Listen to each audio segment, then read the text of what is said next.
Well, if you saw our absolutely brilliant show on Sunday, we rode the train all the way from Antonito down to Chama. We're here at the gathering of Victorian locomotives on the Cumbres and Toltec Railroad. And after the first 5 days or so, they moved the entire show from Antonito down to Cumbres. Right. And so we rode the train down there. And we talked about the beautiful passenger cars that we were riding in. This is a second generation passenger car. Right. And they built these out of flat cars. If you'll notice, there's just a flat car underneath there.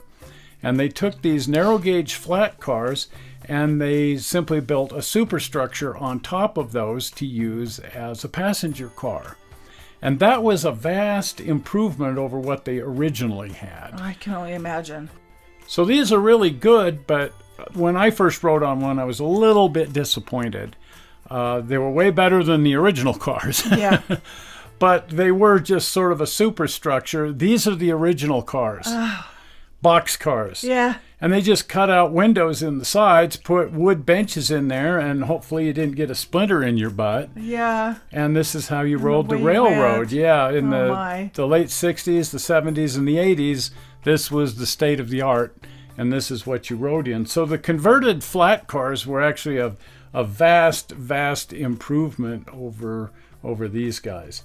And they built those cars just right here in the shops by building the superstructure on top of the flat car.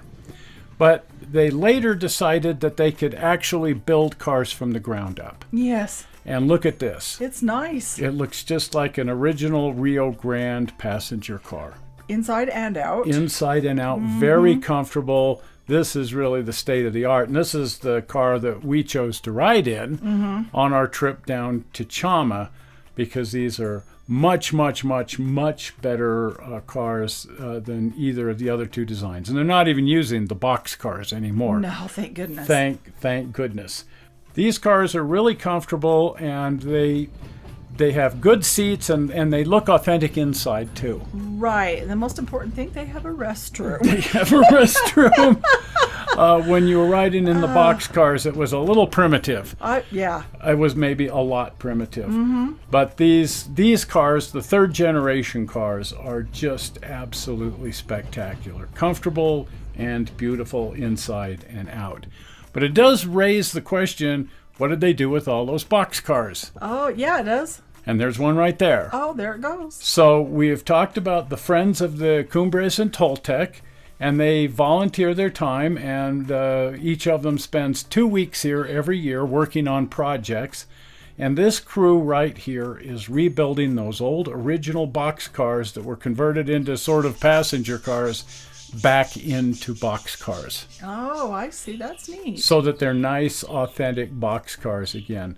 And they're able to keep some of the original work because when they were converted into passenger cars, they didn't really destroy anything, but the sides have to be completely rebuilt. Right. Where they cut the windows through here. And a lot of the wood and some of the metal needs to be replaced. But their goal is to take that entire fleet of boxcars that were converted into those kind of makeshift passenger cars and turn them back into boxcars with appropriate hardware and appropriate paint and markings. And that's really neat. That is. Because it's actually a lot of cars. And, yes. And that way they can run these freight cars just as special trains for people. You can see here that they're replacing a few of the floorboards. There's all kinds of things that need to be replaced. But for the most part, the running gear is intact. So part of this crew spent a couple of weeks rebuilding the running gear. Right. And then once they tore into the superstructure, that's a pretty good-sized crew. Yes, it is. And they were able to put the entire upper part of the car back together in about a week. Yes. And that's working right along. But they work long days, and fortunately, they love what they're doing. They look like they do. I mean, really. Well, it's just kind of a fun thing. It if is. you join the Friends of the Cumbres and Toltec, you can come up here and work on projects like this one 2 weeks out of the year. Right. Bring your hammer. Bring your hammer.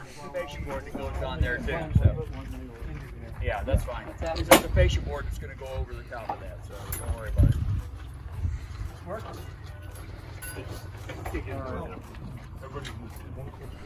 So just in the few days that we were here, look at that. They got it all done. It's beautiful. It's ready for paint. Isn't that something? Well, they still have a little bit of work to Some do trim on the pieces, roof. yeah. But there it is. Yeah. It is back to being a functional boxcar. Notice they left the doors in the ends I noticed that. because they're still going to run these in the passenger trains, and they may turn them into concession cars. They may use them in a variety of different ways. That's what I was thinking. As a concession car, would be great. But even if they're just doing a mixed freight for photography purposes, they'll still need to be able to get through the cars. Well, there it is. If you're not a subscriber to the channel, head on over to the channel and take a look at the 500 videos that are over there. And if you're not a subscriber, there's your opportunity right there, the blue button. Well, we're not sure how you found this video on the internet. We hope you didn't find it boring. And we're still going to be here on next Sunday because we're messing around with things down at Chama. Bye-bye. Bye.